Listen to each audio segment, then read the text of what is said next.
Hey everybody, welcome back to microbeerreviews.com. I am excited to finally do this beer review. This is a beer that has been marinating, as I call it, in my beer cooler for over a year. This is from the Unita Brewing Company out of Utah. Excuse me. This is their Dubhe Imperial Black IPA. This beer was actually brewed in 2011, and the reason why it's been marinating is because it's 9.2% alcohol. So I always try to keep those beers for at least a year before I consume them. We're in January of 2013. I've been told this beer is phenomenal. One of my top 5 favorite beers to date is Hop Notch from these guys. I'll never forget when I first tried Hop Notch. I thought, a beer from Utah? Seriously? Did you think this is going to be good? You know, surrounded by all the West Coast and Colorado beers. The brewery is phenomenal. They brew very unique beers. They're not cheap, but they're worth your money. I have not had anything from these guys that I don't like and wouldn't buy again to date. I like everything they have because they're definitely very unique in their class. So this beer, I am extremely excited to try. I have not had this before. This is the only one that I was able to get from our specialty beer store. It's a toasted, chocolatey, dark beer with an astronomical amount of hops. Now, I just mentioned to you that one of my top 5 beers of all time right now is Hop Notch. I always have Hop Notch somewhere in the vicinity of my address. It's awesome. I love it. The IBUs on this beer are 109. So that's insane. It's won a few awards. It's one of those beers that they now do release year round. It's about it's $12 or $13 a 6-pack. This particular year they had a nice red label of Unita on the top. I do have a 2012 sitting in my beer cooler, which I will hope to do in the next couple of months. But this is the first one of these I've ever had. I've told it is absolutely delicious. I like IPAs. I like hoppy beers. I like the fact that this is something different. So it says, Dubhe is a red giant star. It appears orange in color and illuminates the front of the Big Dipper. I did not know that until I read this. This is why I'm reading this. From 124 light years away. Let me repeat that. 124 light years away. Further away than any of us would ever be in existence on this beautiful earth. And I already told you it's a toasty, chocolatey, wonderful concoction of malts that align with hops. Oh my goodness gracious. Okay, so this is one of those beers where it can get you in trouble.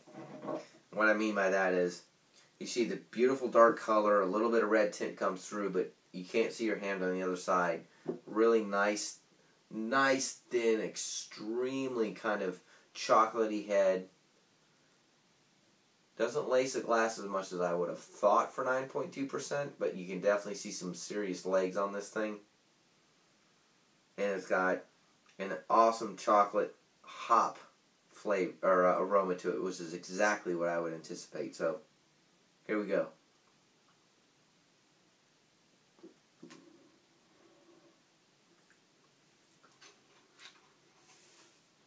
It's what I expected. It's very chocolatey. It's very easy to drink. It doesn't bite your jaw at all. It doesn't have any kind of flavor to it that makes you want to kind of cringe at all. It's almost medium body. It's not as thick as I had anticipated for an Imperial.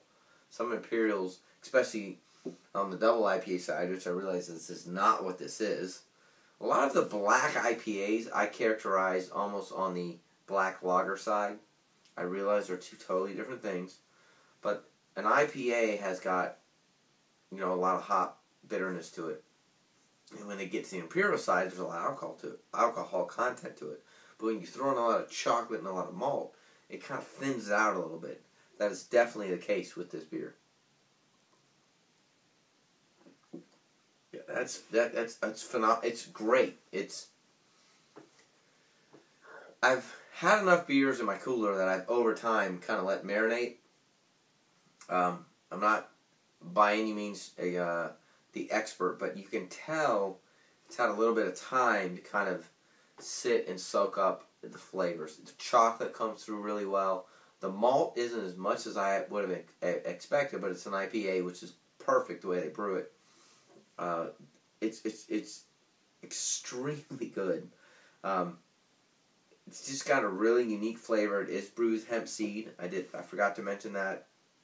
And it's got just kind of this smooth character to it. You can tell that it's got this serious kick to it on the back end with hops and alcohol, but you don't smell it. It's if you watch any of my other beer reviews, I'm not big on alcohol smell and flavor. Even with Imperials, I don't want it to smell like there's this this ABV of 11%. I just don't think that has its place in beer, even though it can be an Imperial. This doesn't have it. It's got just this really nice kick to it, which you can definitely feel on the back end of your palate. But this beer's awesome. I mean, this brewery, every time I try it, I'm impressed. I like it. It's worth your money. Sometimes their beers are more expensive than other beers, and you say, oh, well, $12, $13 a six-pack. For $2 a beer, even if it was $3 a beer, $18 a six-pack.